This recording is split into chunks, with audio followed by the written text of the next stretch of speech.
ಒಬ್ಬ ಕಲಾವಿದ ಹುಟ್ಟಿ ಬಂದ ಕಲಾವಿದ ನಾನು ಒಬ್ಬ ಕಲಾವಿದ ಹುಟ್ಟಿ ಬಂದ ಕಲಾವಿದ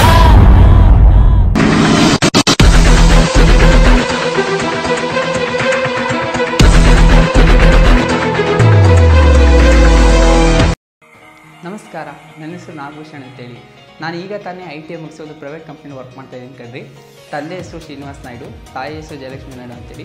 ಸೊ ನಾನು ಈಗ ಅಂದರೆ ಹಾಡು ಹೇಳೋದು ಮತ್ತು ಡ್ಯಾನ್ಸ್ ಮಾಡೋದು ನನಗೆ ತುಂಬಾ ಇಷ್ಟ ಕಣ್ರಿ. ಮತ್ತು ಈಗ ನಾನು ಆ್ಯಕ್ಟಿಂಗ್ ಫೀಲ್ಡಲ್ಲಿ ತುಂಬ ಇಂಟ್ರೆಸ್ಟ್ ಆಗಿದ್ದೀನಿ. ಇಲ್ಲೇನಾದ್ರು ಒಂದು ಸಾಧನೆ ಮಾಡಬೇಕು ಅಂತ ಬಂದಿದ್ದೀನಿ. ನಾನು JP ನಗರದಿಂದ ನಾನು ಒಬ್ಬ ಕಲಾವಿದ ಅನ್ನೋ ಒಂದು ರಿಯಾಲಿಟಿ ಶೋಗೆ ಪಾರ್ಟಿಸಿಪೇಟ್ ಮಾಡೋಕ್ಕೆ ಬಂದಿದ್ದೀನಿ ಕಣ್ರಿ. Artist category team A, contestant number 09 Nagabhushan. ನನ್ನನ್ನು ನೀವು ವೋಟ್ ಮಾಡಬೇಕು ಅಂತಿದ್ರೆ ಫೇಸ್ಬುಕ್ನಲ್ಲಿ ಮೈಸೂರು KMN ಅಂತ ಟೈಪ್ ಮಾಡಿ ಆ ಪೇಜ್ನ ಲೈಕ್ ಮಾಡಿ. ಅಲ್ಲಿರೋ ನನ್ನ ಪೋಸ್ಟರ್ಸ್ ಆರ್ ವೀಡಿಯೋಗಳನ್ನ ಶೇರ್ ಆ್ಯಂಡ್ ಲೈಕ್ ಮಾಡೋ ಮೂಲಕ ವೋಟ್ ಮಾಡಿ. ನನಗೆ ನೀವು ವಾಟ್ಸಪ್ಪಲ್ಲಿ ಕೂಡ ವೋಟ್ ಮಾಡ್ಬೋದು. ಫೇಸ್ಬುಕ್ ಮೈಸೂರು KMN ಪೇಜ್ನಲ್ಲಿರೋ ನನ್ನ ಪೋಸ್ಟರ್ಸ್ಗಳನ್ನ 9900040115ಗೆ ಸೆಂಡ್ ಮಾಡಿ ವೋಟ್ ಮಾಡಿ. ನನ್ನ ಎಪಿಸೋಡ್ನ ನೀವು ವಾಚ್ ಮಾಡಬೇಕು ಅಂದರೆ KMN ಚಾನಲ್ಗೆ ಸಬ್ಸ್ಕ್ರೈಬ್ ಮಾಡಿ. ನಾನು ಒಬ್ಬ ಕಲಾವಿದ.